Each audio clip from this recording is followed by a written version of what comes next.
G'day, my name's Brent. Tonight I'm running an example of Magic Realm play for the Magician character. It's a 1 month solo game. The only optional rule I'm using that might be relevant to gameplay is Watchful Natives. The Magician is a fascinating character. He looks a bit dodgy.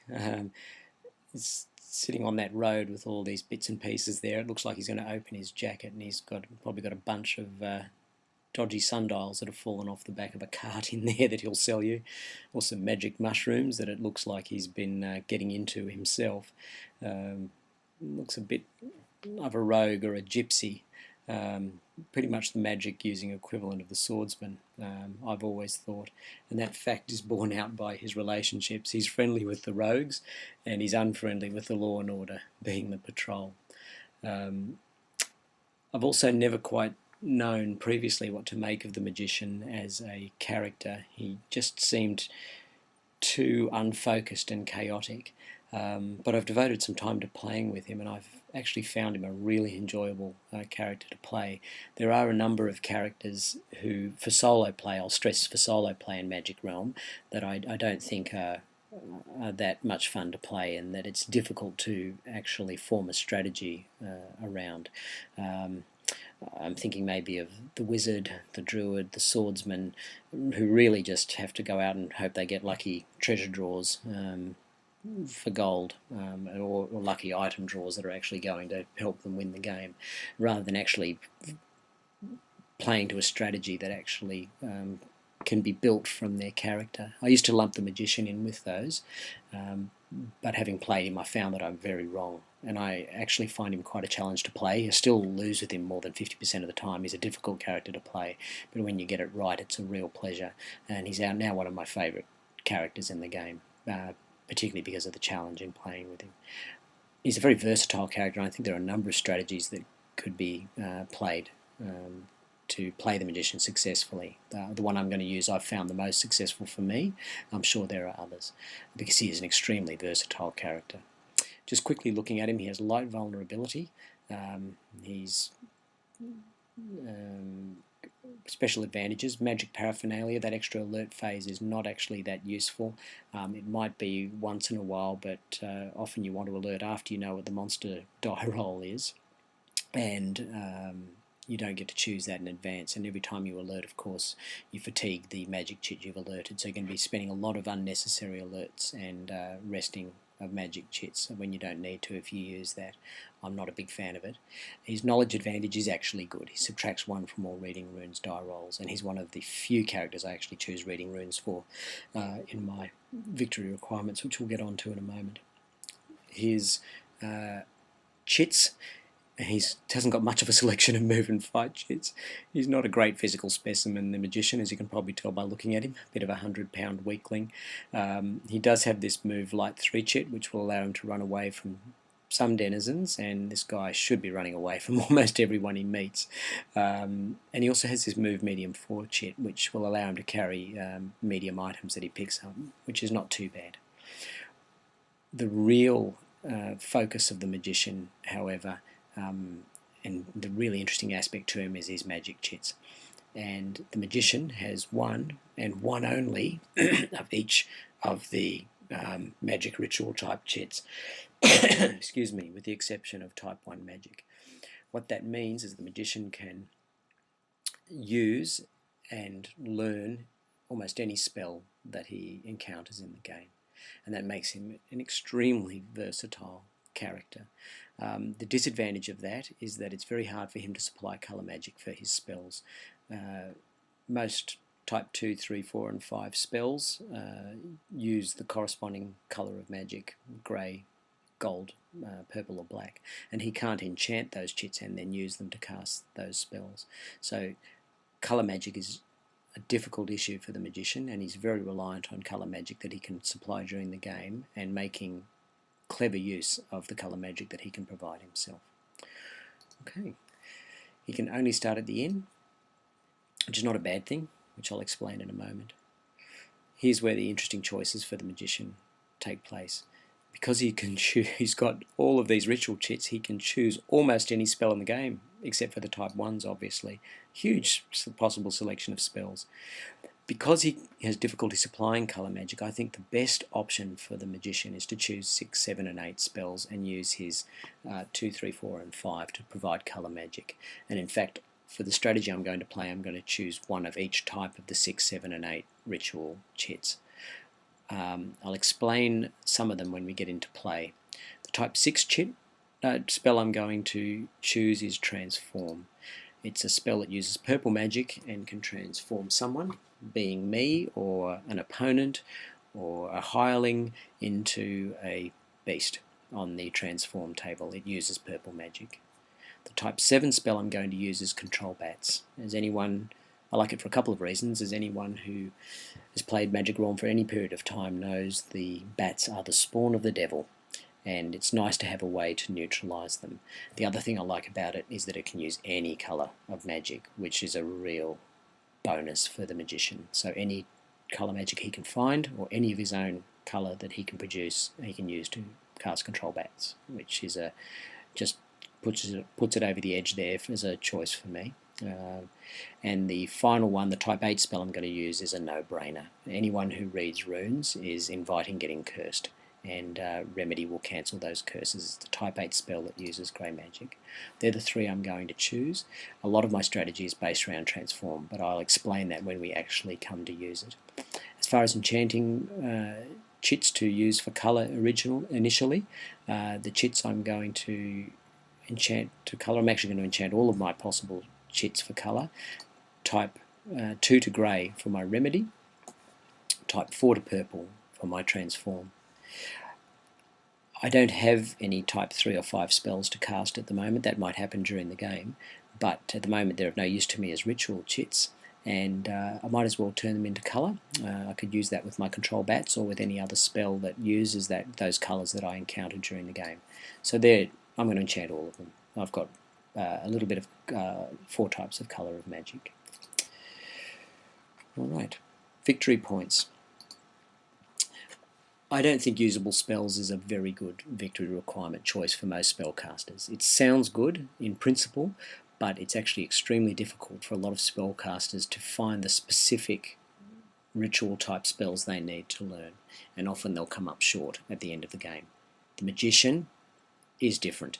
He can learn, with the exception of type 1 spells, he can learn any spell he finds in the game, and that makes usable spells a really good option for him. I'd need 2 usable spells for each point I chose.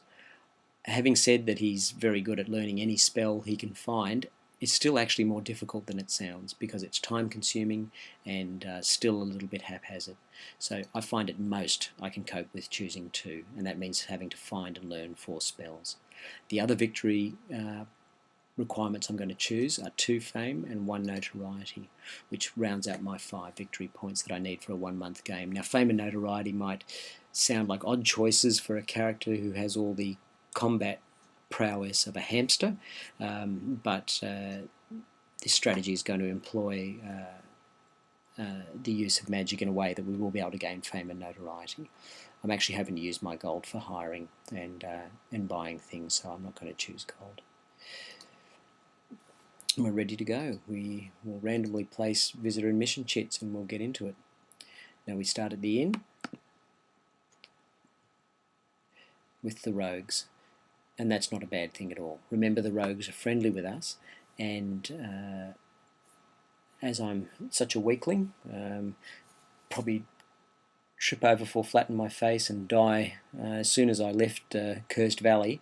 It's very important I hire some muscle to go with me, and that's exactly what I'm going to do.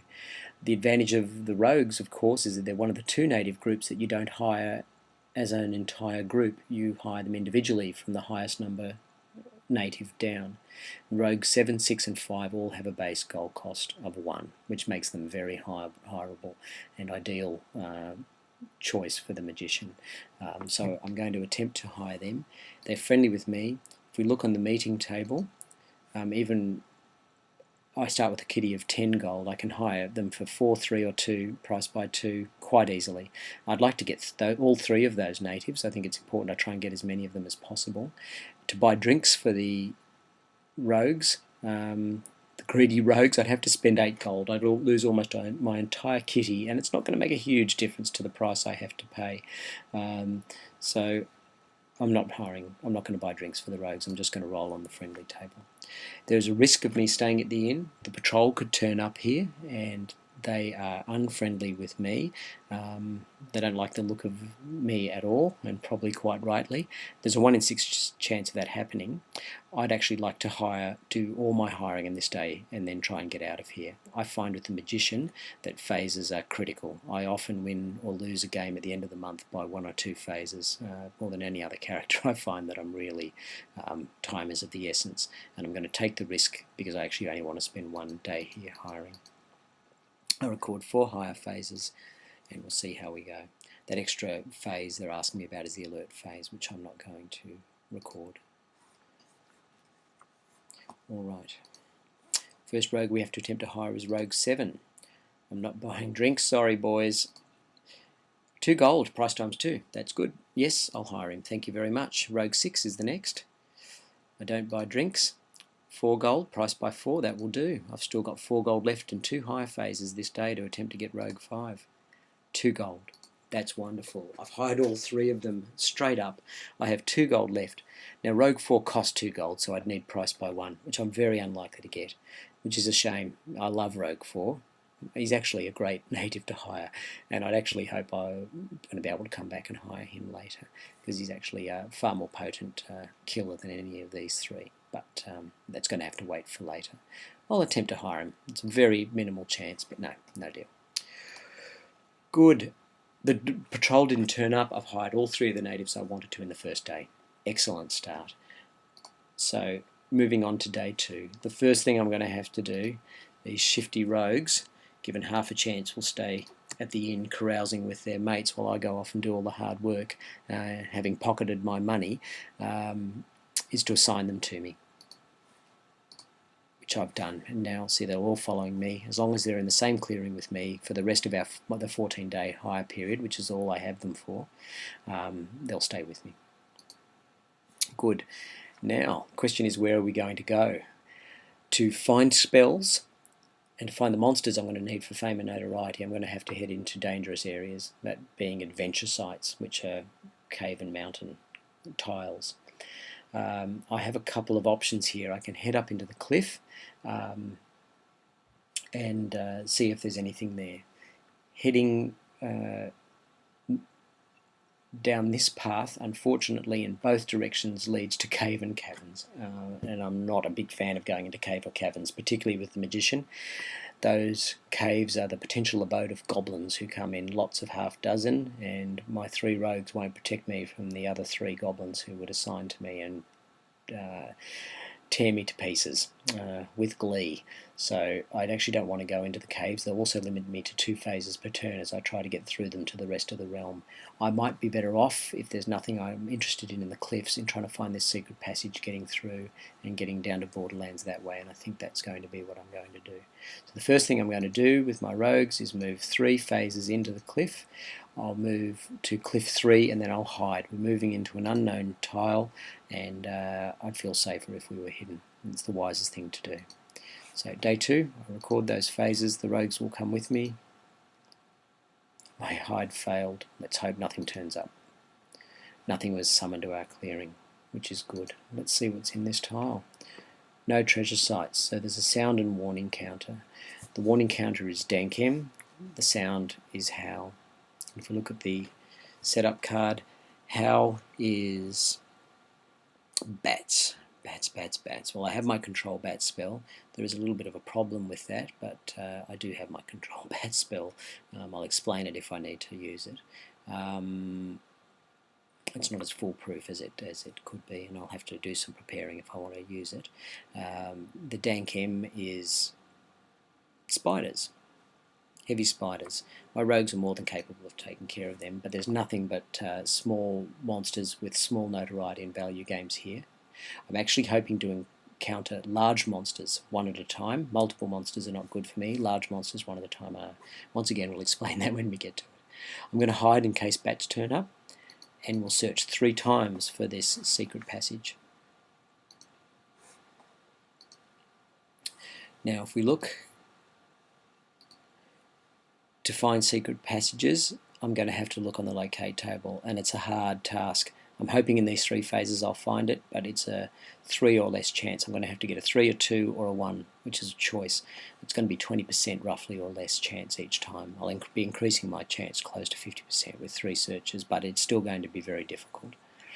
And I might have to spend 2 turns looking for that secret passage, which is a difficult thing to do while the clock is ticking for the magician. So secret passages, fingers crossed. No, found it. Roll of 3, that's great. Monster die roll of 4, nothing summoned. Very, very happy with that. Alright, as I've said, time is of the essence. I'm going to, rather than moving in, it's going to take me 2 phases to move into this mountain clearing, and 2 phases to move into this mountain clearing. I could move here, hide, that's 2 days wasted. I'm going to try and get straight out of these mountains as quickly as possible. There's a 1 in 6 chance bats will be summoned. It will only be 1 bat on that first roll of 6 on the monster die roll, and I think my rogues can take care of 1 bat. We'll see what happens. I'm not going to hide. Roll of 3. Nothing summoned. No bats, thank goodness, and we're through, and we have avoided all those caves which I've been so paranoid and claustrophobic about, and we're out into the realm in general. We've got 2 options. We could head off west here, but there's a number of clearings with native groups which I'm not too interested in. Or we can head off east here to Ledges and down to Borderlands, which is the hub of the realm, and I can get to a lot of places from there. So I think east. Head for the Ledges. Sorry, finish that day. Move through the valley here, past the ghosts, and into the Ledges. And I will hide. Let's see what's in the Ledges. Failed hide, hopefully nothing too dangerous. Nothing summoned to our sheet. Smoke. Smoke sounds like dragons. In fact, it is. And patter, when in mountains, is spiders. We can handle those spiders, but there's nothing I particularly want to encounter here. Those smoke M will summon 2 heavy flying dragons. As I've said, I want to encounter large individual monsters, and my rogues can't handle those armoured heavy opponents. So we'll get out of there. I'm going to move through here. I'm taking the risk of not hiding, moving into Borderlands, because I need that 4 phases to actually get there this turn and find out what's there. This is a risky strategy to use, but I'm running behind on time, haven't achieved any victory requirements, and we're almost at the end of week 1. I'm going to take that risk. I find with the Magician sometimes you just have to do that. So we moved. Nothing summoned. That was a monster roll of 3 too, which meant potential goblins in this cave tile. So, which the Borderlands is a cave tile, so we're very lucky. What is here? Okay, there's a shrine and Stink Sea. Stink Sea is trolls. The first 2 are heavy trolls. There are 2 of them. I don't like that. I want individual large monsters. The tremendous troll wouldn't be bad, but the heavy trolls will be summoned first. The shrine is interesting because it has spells. Unfortunately for me, it's the only spell site, treasure site with spells that contains a spell I can't learn. That's a type 1 spell, so I can only learn 1 spell from it, which is a type 5. It has treasures, of course, too. It has a single large monster, the sort I like to face, but it's a particularly dangerous one, the Winged Demon. And the real problem with this shrine, I'd probably go for it if it wasn't in a cave clearing, because I'm going to be limited to 2 phases per turn searching there, and that's really going to make things very difficult. And I think I'm much better off going to try my fortune in another tile, which might be easier to search in. The closest one of those, mountain, is here. I could get there through the caves, but the closest one here is mountains. The other thing I always should check for, and I always do when I begin a game, is where the chapel is. The chapel guarded by the order, of course, because the chapel is where curses are removed, and I'm planning to read runes, and I'd often like to do my rune reading as close to the chapel as possible so I can get those curses removed. I have my remedy, but there is at least one curse, being Wither, which makes my remedy ineffective because it fatigues the chits I need to cast it. And also, if I get multiple curses, often I just don't have time, and spending a night at the chapel will really help out there. So I'm going to move into Deep Woods and hide 3 times to see what's here. If I can find something lucrative to loot here, and some monsters to face here, that would be ideal, so close to the chapel. On my final day of the week. Succeeded on the first hide, the other 2 were irrelevant.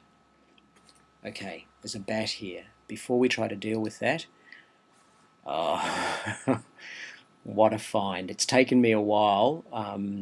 It could be difficult because a whole week's gone by, but we found Lost Castle. Lost Castle is a marker for 5 other chits, treasure chits and sound chits, and when it appears, of course, they appear. It doesn't do anything itself.